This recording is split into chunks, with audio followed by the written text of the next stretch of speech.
It's the On Stage podcast with Chris Robert. Welcome to another podcast. I'm your host, Chris Robert. We have a really wonderful Canadian folk artist here by the name of Alicia Toner, and she's hailing from the east coast of Canada.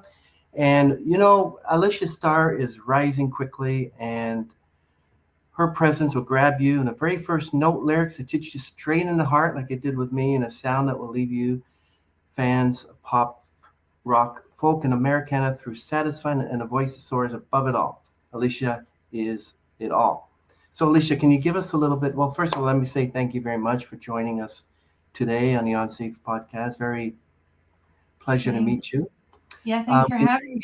Thanks for that intro. I better You're live very up welcome. to it. Oh, wow, you're fun. Could you give us a little backstory of who Alicia Toner is? Yeah, I can. I grew up in Fredericton, New Brunswick, and I grew up playing classical violin and played in orchestras, the New Brunswick Youth Orchestra, and that's kind of where I thought I was gonna head in that direction. And then I started doing musicals, and that's what I went to school for that, to study musical theater in Toronto. And that's what I did for most of my career. For about 10 plus years, I was a stage actor and traveled all over Canada and the world doing that. And then in 2015, I was doing a show in Toronto, and I met my now very good friends and producers, Stuart Cameron and Peter Fusco, and we decided to do some recording together, which I had never done before, and the rest is kind of history. That's kind of where it took off from. That's very interesting. What was it like growing up in Fredericton, New Brunswick? It was nice.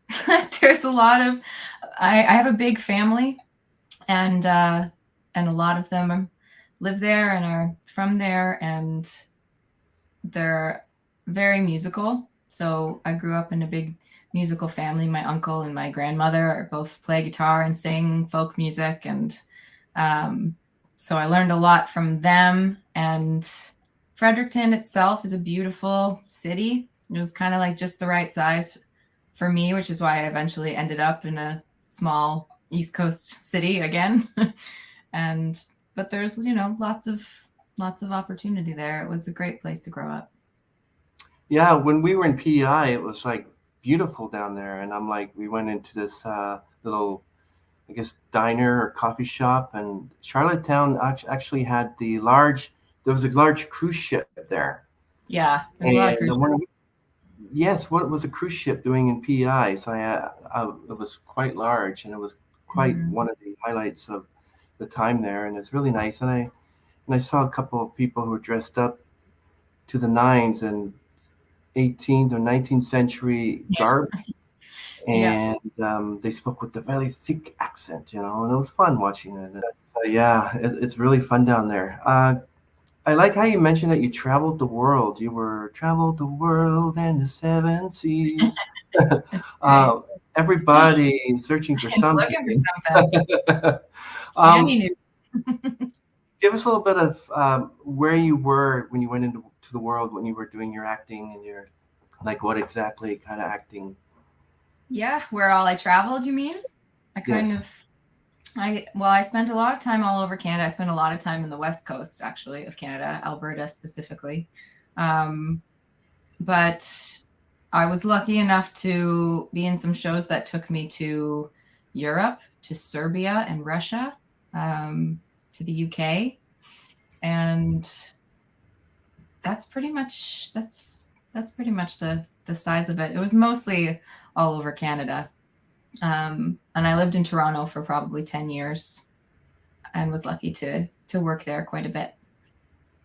Oh, that was you. I know I bumped into, just kidding. That's great. Awesome. Yeah. So tell us about your violin experience. Currently, I know you play the guitar. So would you call yourself a multi-instrumentalist? Because you know the guitar and you also know the violin. Do you know the piano as well? Yeah, I would say that I play everything very mediocrely. So I'm violin is my main instrument. I've been playing since I was 7, and I did train classically and kind of went up through the RCM program, doing all of the examinations and everything. And then I played fiddle, Celtic folk music for fun on the violin growing up. The first band I was in was with my uncle. It was a Celtic and also cover band called Hat Band. And we played a lot of folk music, some Celtic stuff, and it was just for fun. And then when I moved into acting, there was this big resurgence of actor musicians. So a lot of shows were being done with the actors playing their own instruments, and that's why I was able to make a living in the theater, I think, for 10 years. Is there were a lot of those shows. So violin became a big part of my acting career as well. I didn't start playing guitar until I was 30. Did you take lessons from your uncle or members of your family, or did you just learn on your own? I learned on my own, and I learned because I wanted to stop hiring side players and be able, like, if I was going to do a songwriter circle or something, to be able to just play for myself. So I kind of locked myself in my basement apartment in Toronto for a couple of months and learned how to play all my own songs. That's where I started, and kind of went from there. And now I can't imagine not playing it. I love it so much. But I know, it's beautiful. Also, the fact that we have a multi-instrumentalist, Alicia Toner, on our podcast, and famous guitarist, Alicia Toner, and so that's great to know that we've had several multi-instrumentalists on our podcast, but we also have they play the drums and they play like the flute, and it's quite like, you're multi-talented, but you got to know, like I picked up the violin. And I like the sound. I picked up a guitar. I actually purchased it from a friend of mine, and I played it for 4 days, and I handed it back to him and said, "This is the hardest one to play." So I'm a tenor, so I do a lot of singing. But someone inspired me to think I should pick up another instrument, and I haven't decided which one. Maybe the flute or the recorder, because I played the recorder when I was growing up. And then I don't know if you ever heard of the kazoo. I used to play the kazoo, which is just basically you just go humming into the thing.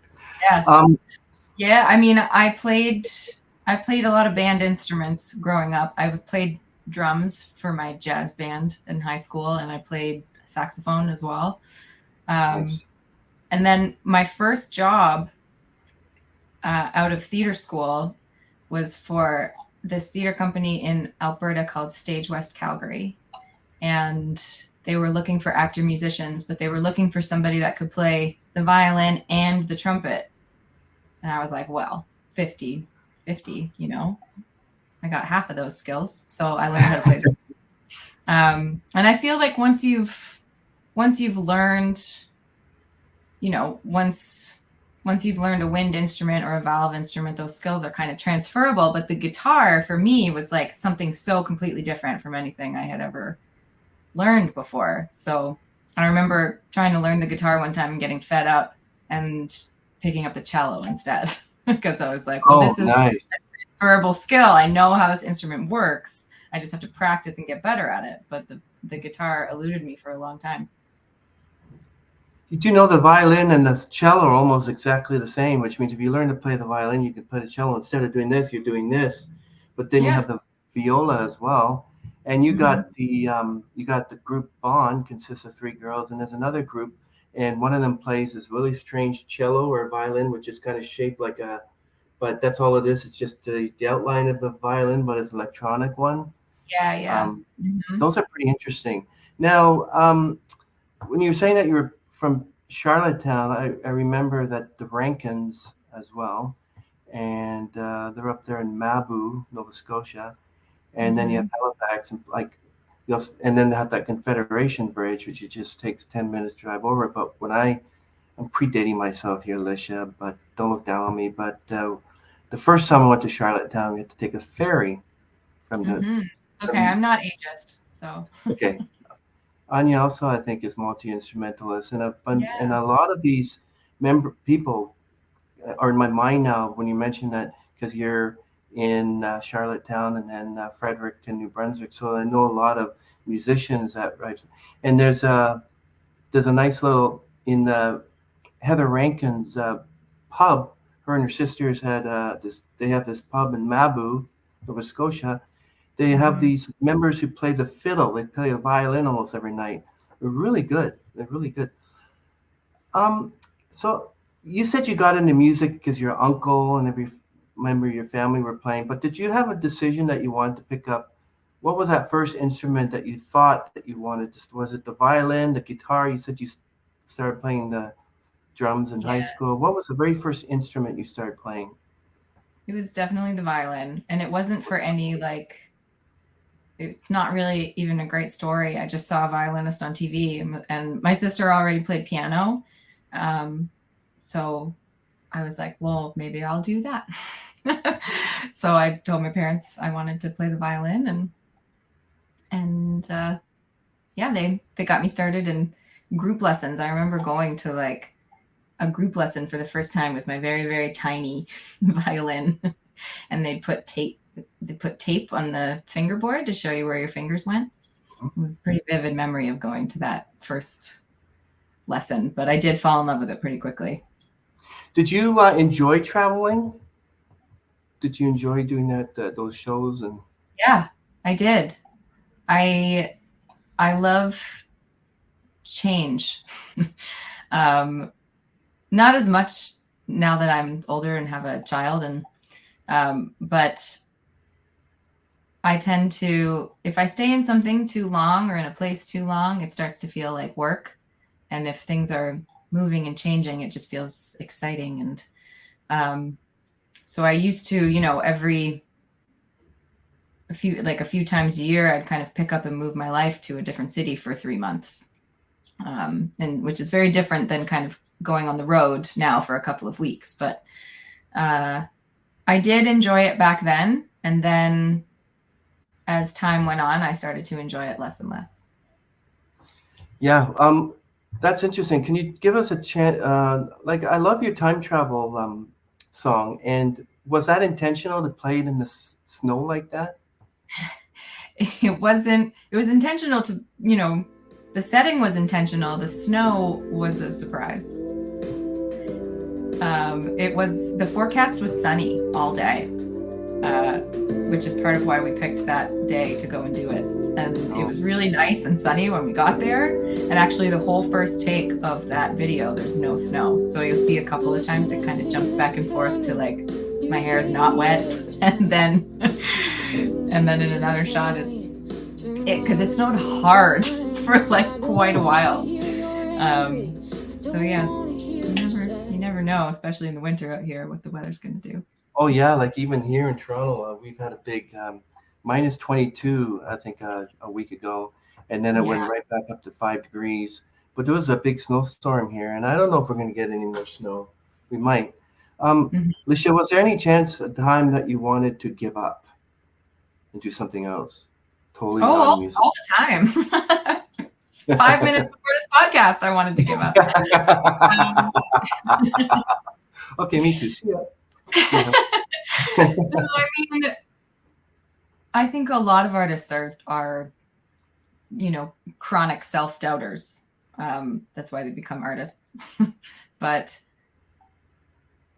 I think after I had my daughter, which was 2.5 years ago, July 2020, and I had recorded a lot of the songs for the album, but I didn't see how it was going to get done, and I didn't see how it was going to get released, and all the steps that come after it. And I did seriously consider just kind of putting everything on the back burner and, I don't know, just either finding another career, or I was home with her. So that's a full-time job in itself. And then that fall, some funding kicked in to help with all of that. And it kind of just renewed a sense of urgency and purpose and all of those things. And it ended up being, a really, really great album in my very humble opinion. But it did some really, really great things in a time that I couldn't tour and I couldn't do things traditionally. And so I don't know, all of those cheesy, just keep going sayings they're accurate because things always change. In your lowest lows, it's not going to stay that way. So I take it that if, let's say you had 15 friends and you probably have more. I'm just saying, let's say you have, means you don't. Okay. So let's say you don't have any friends and you meet 15 of them and you become your friends. Now that you know each other, you want to think, well, should I stay in music or should I go and move something else and just become a housewife or become a mother or whatever? And then you ask 15 of those friends that you just made, and one out of the 15 says, no, you just give up music and do something else. It's not that one that you would listen to. It's the 14 that say, no, keep going with music, keep doing this. I wouldn't, no offense to these 15 friends I've just made, but I wouldn't listen to any of them. Because, well, they're, and they shouldn't listen to me either. I have to be my own compass on stuff like that. I ask myself what's going to make me happy and make me the most fulfilled, because they don't know the answer to that. Yeah. Well, I'm sure they're very nice though. Yeah, especially Tim, he's no, Tim's an asshole. He's being asked about it. Now he just, begs on the street. But anyway. So who would you say are your musical influences, Alicia? Like, who do you like listening to and what do you aspire to be? It changes all the time who I'm listening to anyway.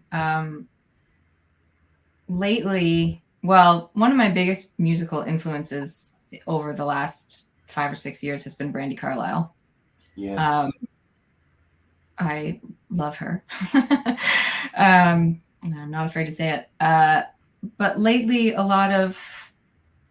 there's, new people coming up like Madison Cunningham, who is so incredible, and Maggie Rogers and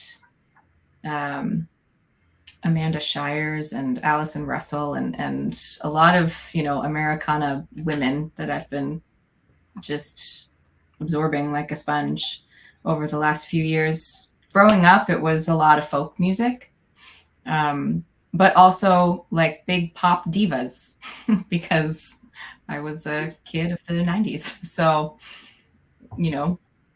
Mariah Carey and Lauryn Hill and Celine Dion and Whitney Houston. Some new artists all the time, and the ones you mentioned, I probably only know 2 of the ones you mentioned, but there's new ones coming up all the time. And you find a lot on Facebook, and it just makes you feel confident to be able to talk to people, and then you take that out into the world, because I want to get out there and perform again. I used to perform in front of audience. We'd have here we have a Living Arts Center, and I play maybe a couple of shows there. I guess, how do you write a song? Do you start with the lyrics first, the melody first? I don't get up in the morning and start writing. That's not, a lot of artists, show up for their genius every day and write every day, but I don't do that. It kind of just hits when it hits. And for me, that's usually when I'm not distracted by anything else. So it means I'm either on a walk, driving my car, or in the shower. Those are kind of the three phases. And then like ideas, that's where ideas come. And then I can sit down and, flesh them out from there. But I would say that usually melody and lyrics come first.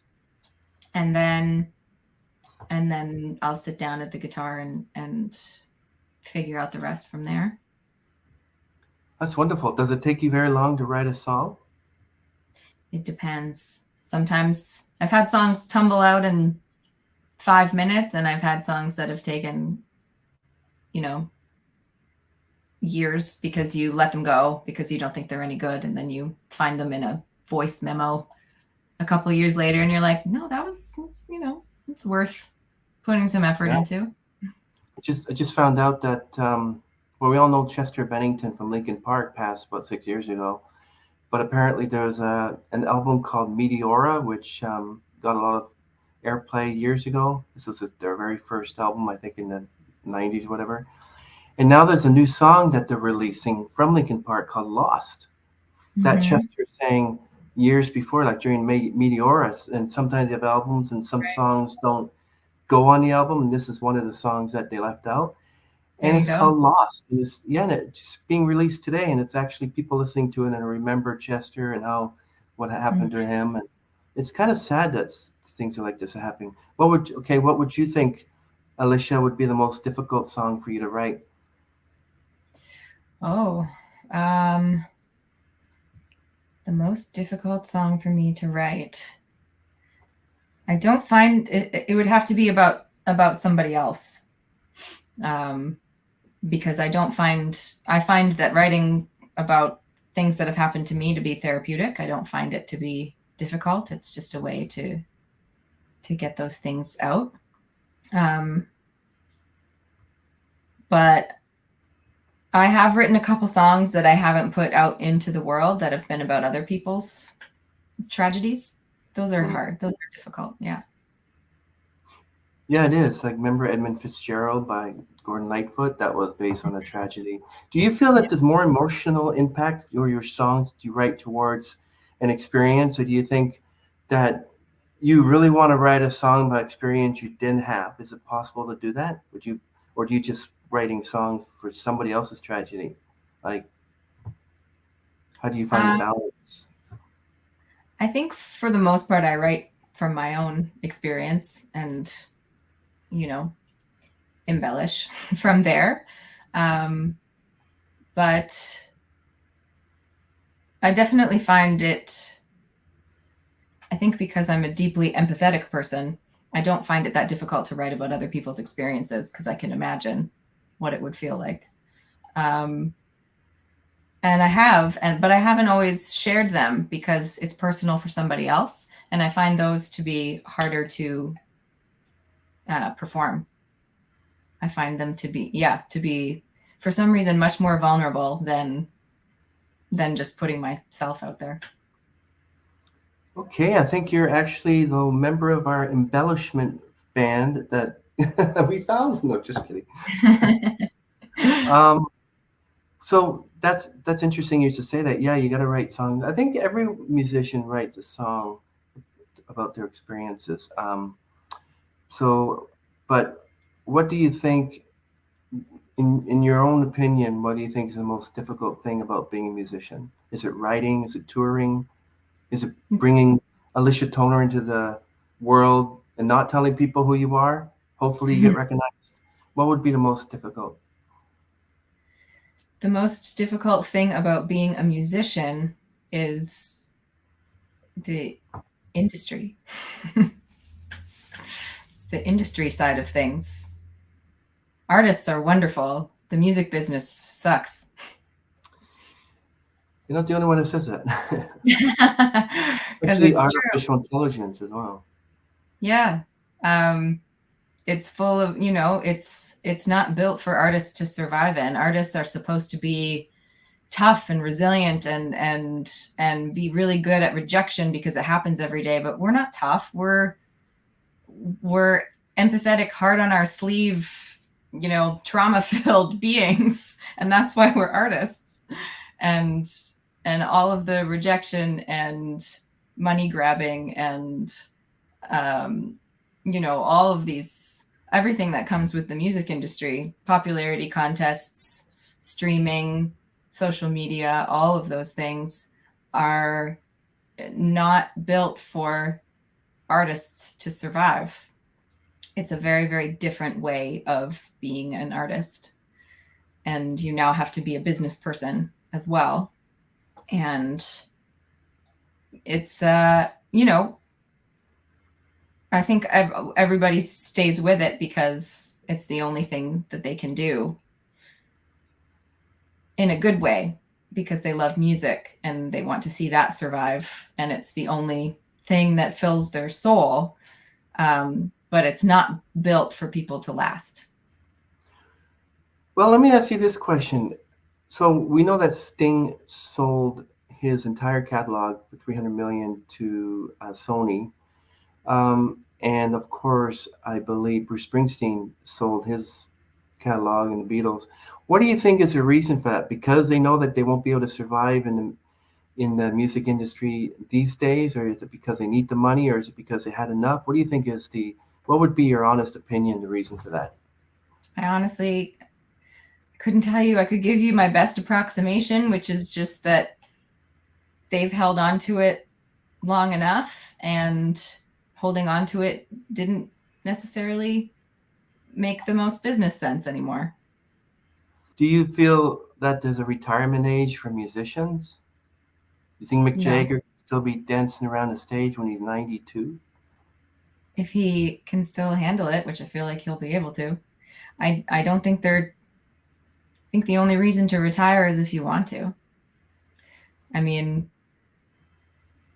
artists in their 70s are giving us some of the best music that exists today. Yeah. Listen to Bonnie Raitt's song, Just Like That just won the Grammy. Like, that's one of the best songs I've ever heard. It's, John Prine's last album that he did. It's one of his absolute best. I hope they don't retire, because we need them for perspective. Yeah, just to keep, so that the young artists can have someone to inspire to, and just not sound alike. Because I've heard a lot of musicians who sound like another musician. Like when I heard a song and I'm like, oh, Alanis Morissette, I love that, and I'm like, oh, it's not Alanis Morissette. It was someone totally. I'm like, and it says, oh, Alicia, so who would you most like to collaborate with if you could? Oh, I hate that question.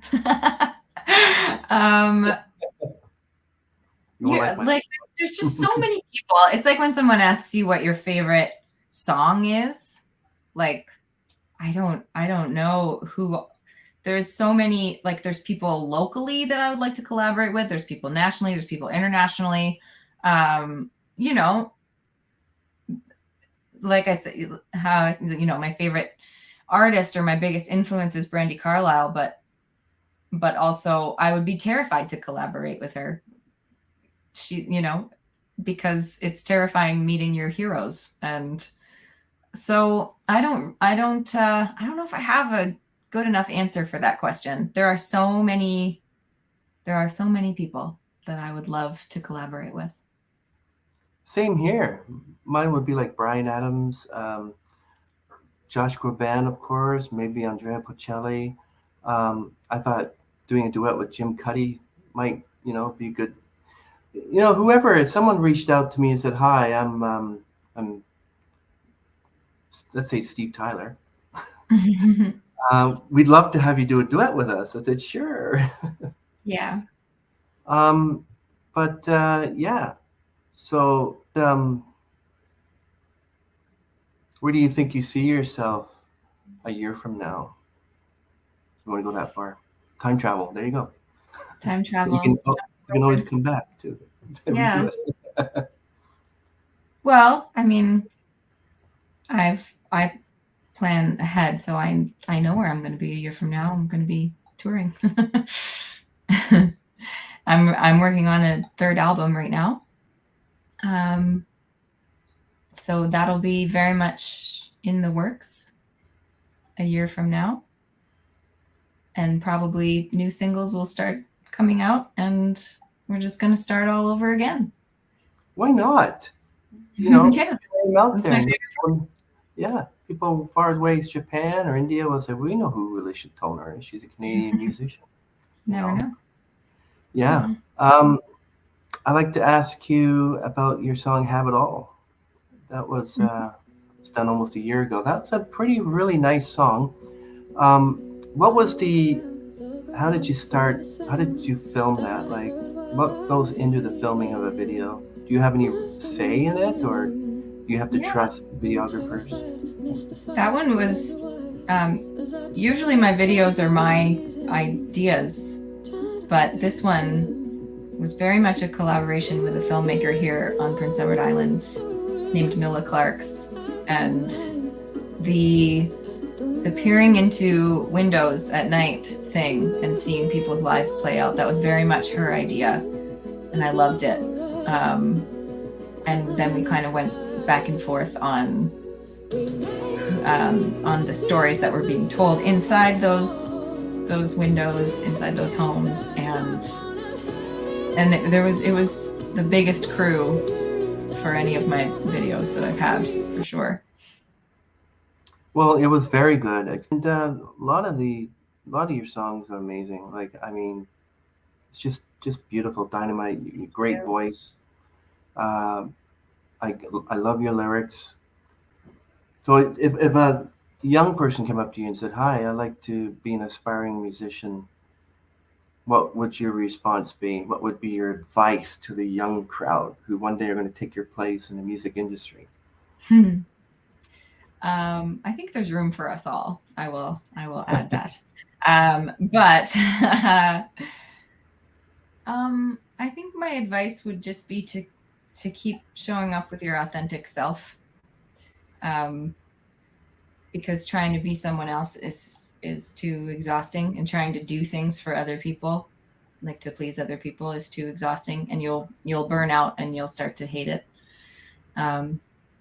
So I think as long as you're showing up with just who you really are, then people are going to connect to it and people are going to love it, even if it's not the crowd that you think it's going to be. So how do you deal with performance anxiety? How do you deal with blocks? And that's a great question. Someone asked me that recently, actually, and I definitely have performance anxiety. I'm always nervous, no matter what it is. And I have a few, and I'm not saying this is the right way to do it, but I have a few like rituals that I do before I perform. And one of them, especially if it's a long performance, one of them is that I talk through all of my lyrics really fast before I go on stage, because the biggest thing in performer's anxiety is that I'm going to forget the words. That's kind of, I know what I'm doing. I know when I step out there that I can do it really well. But if your memory fails you for some reason, then that's a hard moment. And I get nervous about that. So what I do is just run through all the lyrics as fast as I can. And then I know that I'm pretty solid in the knowledge that if I can say all of the lyrics that quickly, then when I'm on stage and have time to think about it, they're just going to be there. So that's one of the things that I do. And I like to do a good warm up physically and vocally before I perform, because that always helps. If you're just kind of static all day, those nerves just sit there and fester. Yeah, I'd say those are the two things. But I'll always be nervous. That'll never go away. But I kind of like that. I like using it. Nervous to me means that I'm doing something that I care enough about to be nervous for. Yeah, join the club. I know that many musicians, including Annie Lennox, a few of them, they actually, they're so, even after so many years of performing, they still go out and, sing. And they're probably just like, when I first started singing in front of a large group, my microphone in my hand was like shaking like this. Well, my microphone was shaking like this, And now it's like, whoa, no. And I'm more confident now. So I love doing that, and I do vocal exercises too. It's like, and then I always sing cover songs from my favorite groups, like Imagine Dragons, as I said, and maybe a Barry Manilow song, whatever, just to get me in the mood, and then I'll go out and start singing. Like, but I love singing, but you have inspired. Maybe I should pick up another instrument. I'm thinking maybe the flute or something. So when you do a show, what can fans expect from one of your shows? Like, what do you want, type of show do you want to give them? I like to do kind of a mix of really kind of rock entertaining to very intimate and a lot of connection, because I love doing both. So I think they can expect, all of that, and kind of a lot of things in between as well. I love doing a full band kind of rock show and putting on a real performance for people. And then I love stripping it all away and just being there with my guitar and talking to people, because that's where it all started. What if you got a member of the audience going like, there's no judgment. I don't think there is any bringing people back from that. I've been that person. I've fallen asleep in audiences before, and it's not a reflection of me. It's a reflection of their lives. Oh, you're fine. Yeah, that's interesting. Yeah, but how do you maintain your privacy and living in the public eye? I don't really feel like I live in the public eye yet. Well, I mean, like public eye, like you do like perform social media eye. But now you got you being a lone family, and there's a lot of things that are just mine that I don't share on social media, and you have to, and on stage too. There's things that are very personal that I love talking about, and there's things that are very personal that stay, in the family. and having that line, I think, for me, is the difference between, mental well-being and not. Yeah. So what do you like to do in your free time besides, like, you and your husband would get together and your child, but do you have things you like to do by yourself in your free time? Yes. Well, the by myself free time is different than the family free time. I like to go for walks. I like to read. I like to do yoga. I'm trying to think of what season it is right now. I like to, we love to go skiing or sliding in the winter and go to the beach in the summer. That's awesome. Yeah, just like most people. Sounds like a fun time. Yeah. That surfer over there, is that Alicia Toner? No, it can't be. She doesn't surf. I've surfed exactly one time in Costa Rica. And the last time I actually caught a wave and went the whole way in, and I was very proud of myself and called myself a surfer for the next year, I'm pretty sure. That's awesome. Never done it again. So do listeners take away different things from your songs than you intended? Like, do they know what your songs are about if they don't know on experience? I want people to take away whatever they need to take away from my songs, because I think, some of my favorite artists, I've connected to their songs so deeply because of my experience, not because of theirs. So I can interpret their songs however I need to interpret them in the moment, and they help you through a hard time. So, my songs have some veiled references, and they're that way for a reason, mostly because I don't need to get into too many details about my own life, but all of the subject matter is universal. So I love it when people interpret it their own way. And I love hearing those interpretations too. I've had people tell me, oh, is this song, or ask me, is this song about this? And even if it's not, it is now. That's awesome. That's great. Yeah.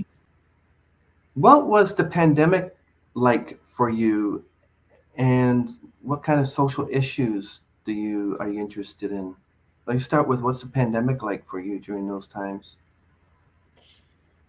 During those times, it still feels like it's somewhat going on. But in the early times, scary. It was really scary. I was pregnant when it happened, right before everything shut down. My husband and I traveled to New Orleans for Folk Alliance, and then we went to England for AMA UK over there. And, you know, things were kind of ramping up.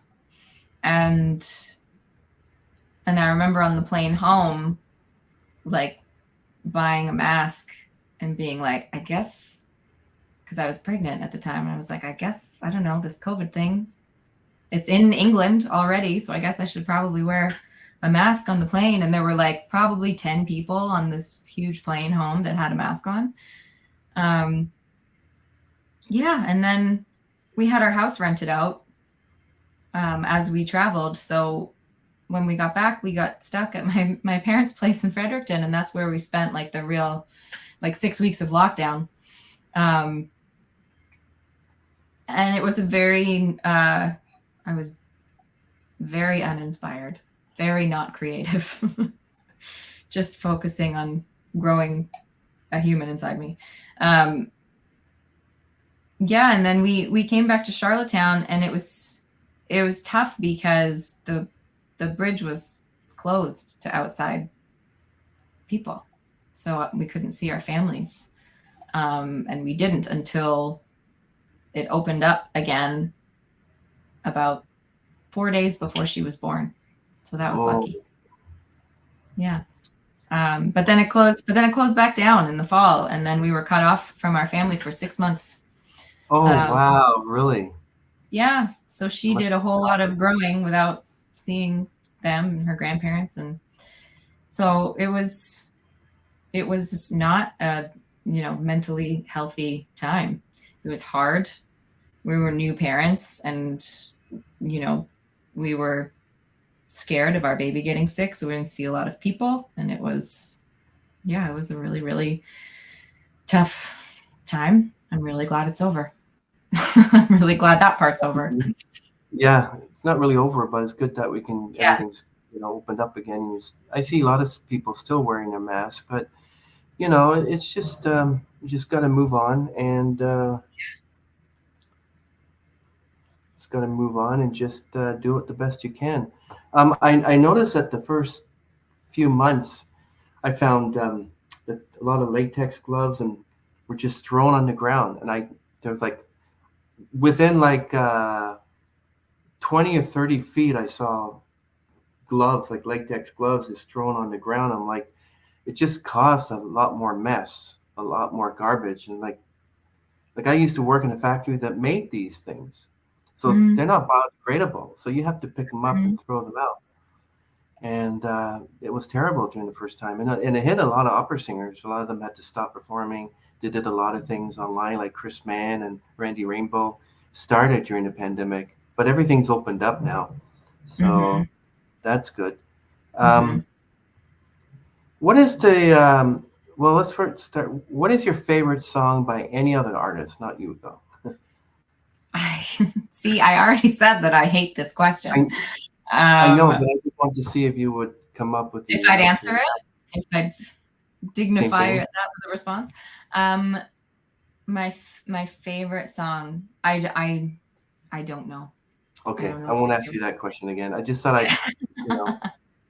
Like the desert, you know, the desert island thing, which is like if you could listen to one song for the rest of your life. Yeah. I have no idea. No sweet clue what I would choose. It'd be something random, probably. It wouldn't even necessarily be my favorite song. It would just be something that would like bring me joy every day. That's true. What do you think is the most important thing for a musician to remember? Like, what's your drop the mic moment? To be kind. It goes a really, really long way. And that doesn't mean to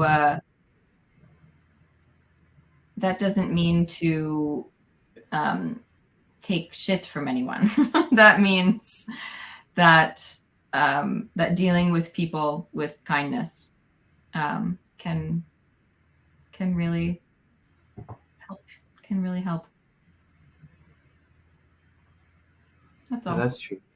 Yeah. Um, so basically, hold on.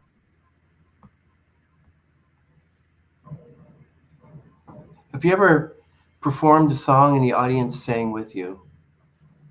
Mm, not my own song that I know of. I've definitely performed cover songs that the audience has sung with me before. That's how you can get the people to start singing, and then suddenly you throw in one of your own, and like, oh, I know that one. Everyone want to play time travel. You ready? Oh, I know that one. You know, that's the only song that sets you back, and you can keep repeating the past over and over again. I There you like that. go. I like the title. It's really good. Oh my goodness, I had a really good question. Oh no. Oh, you know what? I hate these brain farts. You know what the next question is? Um, so, what do you think is a like? I've been talking earlier about artificial intelligence. They took like the first 8 seconds of "Hey Jude" from Beatles, and they put it through an AI machine, and it actually came up with a brand new tune for "Hey Jude." It doesn't even sound like "Hey Jude." You know, "Hey Jude," but it had a different key in the first 8 seconds. So yeah, I just want to sing. um, so we're talking about the music industry and what you thought of it and how it sucked. I mean, I believe that. And it's like, do you think it would have fared better for you if you came out in the '80s, Oh, I mean, like I the have no 45s idea. and everything? And Who knows if I even would have had a platform in the 80s? It's hard to say. There weren't as many artists back then because it was such a different way of being an artist. But yeah, I don't know. I don't know if it would have gone better. I probably would have had way better hair. So every one of Alicia's songs, "Time Travel," "Have It All," and "Call My Name" will be listed in the description below. Please hit the subscribe button for more content. Oh, another thing I was going to say, we had Amy Sky and Mark Jordan on the podcast a few weeks ago. It's going to be episode 100, but when you're talking about just if you could travel or do a duet or tour with anybody and how you kind of like they're famous or they're big name, whatever, and how you would feel around them. Well, I got to tell you that Mark Jordan and Amy Sky are the most real, genuine people I ever met. I was so afraid when they showed up on the podcast. I'm like, oh, should I like wear a crown or something? But they're excellent people. They're beautiful I mean, people. most people are. Most people are. Most of them, Most yeah. And they were actually really fun. And Mark laughed at my jokes when I said that, oh, you're wearing a John Denver glasses. It's really interesting. You laughed at that. It was really fun talking to them. And I really enjoy it. And I was like, Alicia Toner, how is she going to? And I realized that, hey, she's fun because, it just make me feel comfortable talking to you. Thanks. And Yeah, likewise. yeah, thank you very much. So, and could you tell the audience again when your next album is coming out? Well, the plan right now is for the fall of 2024. So it's still a little ways off, but there'll be lots of things coming out before that. Okay, and your last single also was 1 month ago, "Time Travel," which is really nice. I love that. It's funny that I'm thinking, why is she playing the guitar in the snow? And then you tell me it was totally unexpected. It actually added a little bit of flavor to it. I think so. I think it worked out really well. Wasn't planned, but I'm sure the Yeah. guitar didn't like it very much. Well, that song's a 3-minute song, but how long did it take you to actually film it? It didn't take very long, actually. We got it done in the morning, and it was just myself and 2 other people there helping out. Well, there you go. Yeah, that one was really quick. It's usually a lot longer than that, but that one was, yeah, that one came together really fast. Well, hope your people are around to help you with the other future videos that we want to see more of, and Yeah. totally subscribe to your channel, of course. And it's also nice to get to know new musicians, new up talent musicians, and learn a lot from them and get inspiration also from you. And it's quite amazing, and I'm so happy that you were able to get on our podcast. And Alicia, thank you so much for just joining us today and revealing a little bit about yourself. And we'll have to get the rest of the stuff about you from the FBI, but just kidding. I'm joking. Get my rap sheet. The rap sheet. Oh, you got to. Oh, you like McDonald's? Just kidding. Used to. Chicken nuggets with honey was my. Yeah.